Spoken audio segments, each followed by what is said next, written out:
Hi students, next topic is subroutines. A subtask of subroutines is nothing but is a subprogram. Okay, routine is nothing but a program. A subtask consisting of set of instructions which is executing many times, which is executed many times is called a subroutine. Okay, call instruction causes a branch to the subroutine. So in branch instructions, this subroutine we have to use. Okay, at the end of the subroutine a written instruction is executed. Okay, after performing operations in the subroutine, last we have a written statement is there, so that written statements executed. Okay, after performing the subroutine operations. Okay, program resumes execution at the instruction immediately following the subroutine call. So whenever subroutine call exists in the, we have to find a subroutine call in our program, immediately we have to resume the execution of the instruction. Okay, then we have to perform the subroutine call. Okay, the way in which a computer makes it possible to call and return from subroutines is referred to as subroutine linkage method. Okay, the way in which a computer makes it is possible to call and return means in subroutine. So our program is going to be executing. Okay, in meanwhile, in the middle of the program we have a subroutine call. Okay, again the subroutine call, we have a link between this subroutine call and main program, so that that linkage provides computer that linkage is called as a subroutine method. Okay, that means subroutine linkage. So in subroutine a written statement is there. Okay, so with the help of written statement we have to end the subroutine and we have to link that written result to the main program. Okay, the simplest subroutine linkage method is to save the written address in a specified location. Okay, so we have to store the written address where we have to again come back. Okay, so that written address we have to store in a special location which may be a register dedicated to this function. So such register is called a link register. So in order to link, after performing subroutine operations, again we come back to main program. So how we can how it possible? Okay, so with the help of written address we have to the subroutine. After performing subroutine instruction, the written result sends to main in program. Okay, with the help of link register. Okay, when the subroutine completes the task, the written instruction returns to calling program by branching indirectly through the link register. Okay, so the call instruction is a special branch instructions that perform the following operations: stores the contents of the PC into link register. Okay, next one, so the call register maintains these two information, that is stores the contents of the PC into link register, and next one branch to the target address specified by the instruction. So this call instruction maintains the contents of the PC to link registers, branch to the target address specified by the instruction. Next, coming to the written instructions. So written instruction is a special branch instruction that performs the operation branch to the address contained in the link register, means it maintains the address in the link register. Okay, so C program. So this is the calling program, means this is the main program. So in middle we have a subroutine call, that is sub. Okay, so this sub is the subroutine. Okay, so this subroutine stores the memory location 1000. Okay, then in a separate register we have to store the written address. Okay, so with the help of written address we come back to main calling program. Okay, the first instruction, after performing all the written instruction is going to be executed. After that this written again sends to calling program. Okay, So this is the PC, this is the link register. Okay, so in thousands to in this location, so 204. Okay, so this 204 maintains the return. Okay, so in call PC and link register, and in so this PC and link maintains the subroutine address and also return address. Okay, this return address contains only return address. Okay, so that means PC and link contains calling program address and return address. Okay, that subroutine address and return address. Okay, in return contains only return address only. Okay, so this is the subroutines. Okay, subroutines nesting and the processor stack. So generally we have a subroutine nesting. Nesting is nothing but within the subroutine. Okay, subroutine nesting means one subroutine calls another subroutine. Okay, in this case the return address of the second call is also stored in the link register, destroying its previous content. So each and every time it stores the current link register address, current return address, so in destroying its previous address. Okay, hence it is essential to save the contents of the link register in some other location before calling the another subroutine. Otherwise the return address of the first subroutine will be lost. Why? Because means present we have to store the link register of second call.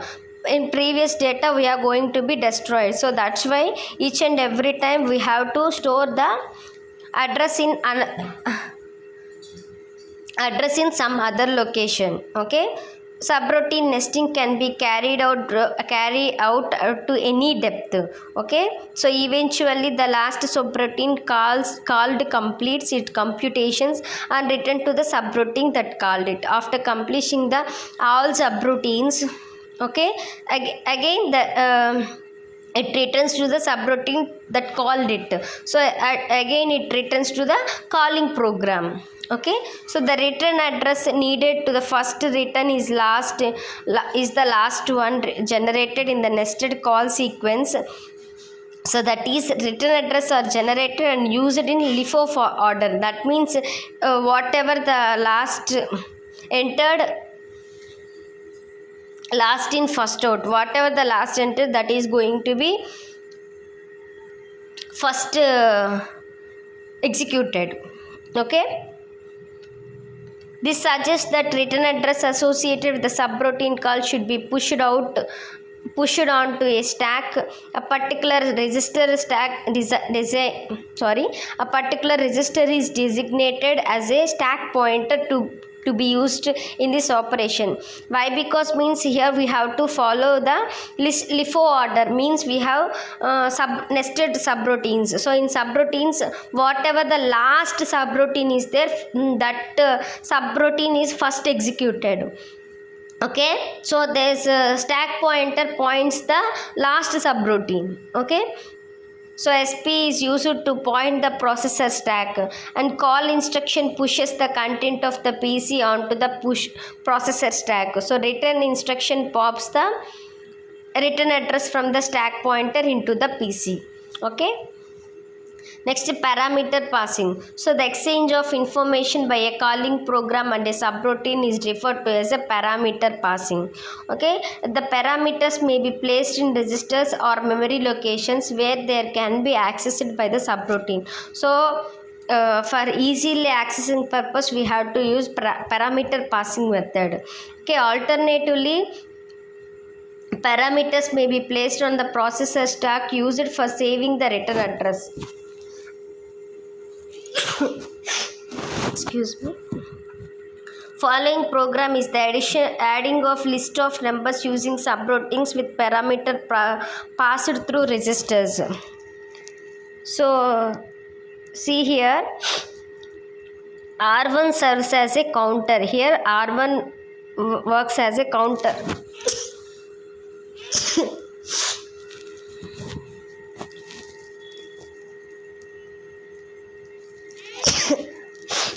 excuse me. So here R1 serves as a counter. Next R2 points to the list. Okay. Then call list add. So the list add is the subroutine. So we have to call. Okay. Here list add. First clear to R0, that is means initialize sum to 0. Next we have to perform add operation. Okay. Next we have to decrement the R1. So we have to continue this up to the branch instruction greater than 0. Then after performing subroutine operations, we have to return to calling program. Okay. So this is the parameter passing method. Okay. Next, additional instructions. The following instructions are move, load, store, clear, add, subtract, increment, decrement, branch, test bit, compare, call and return. So these are the 13 instructions along with the addressing modes in the table.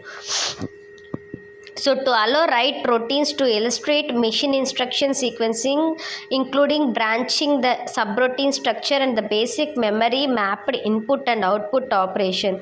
Even this small set of instructions have number of redundancies. Redundancies nothing but repetitions. So here we have 13 instructions are there. So in this 13 instructions we have some repetitions also there. So by reducing those redundancies, load and store instructions can be replaced by move, and increment or decrement instructions can be placed by add and subtract respectively. Okay.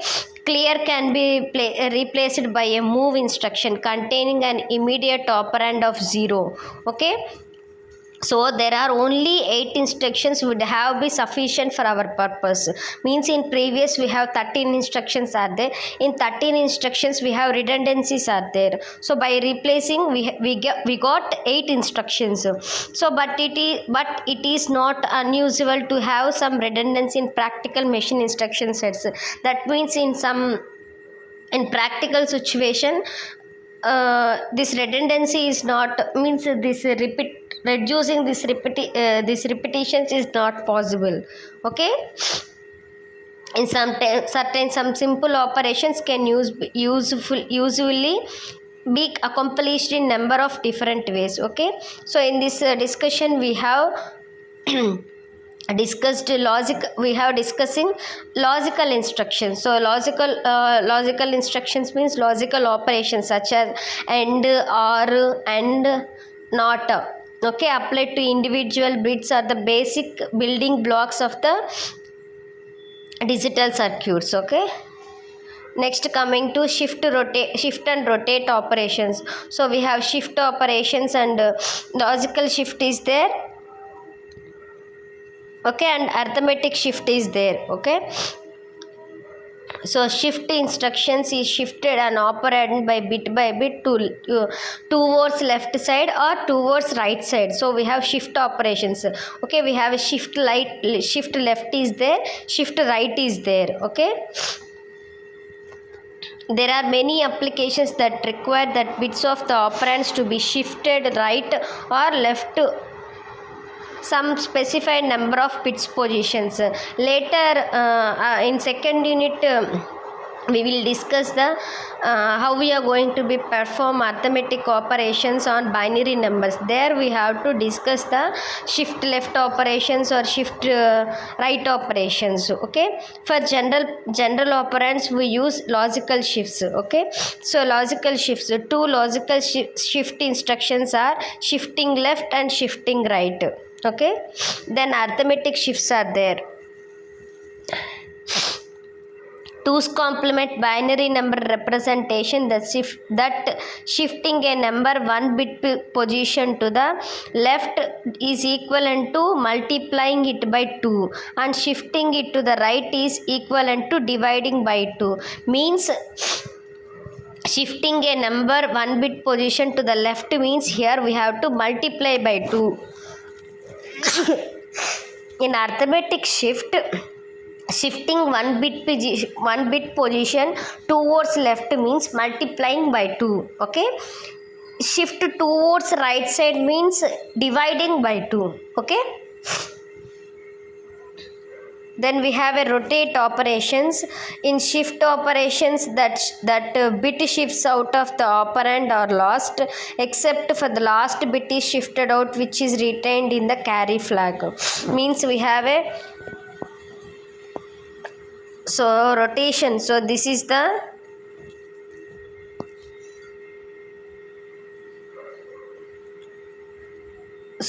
rotate left without carry.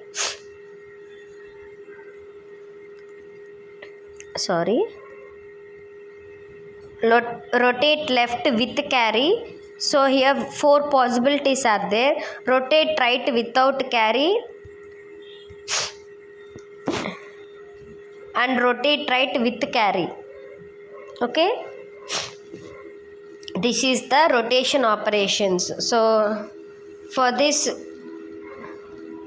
first unit finished. Okay.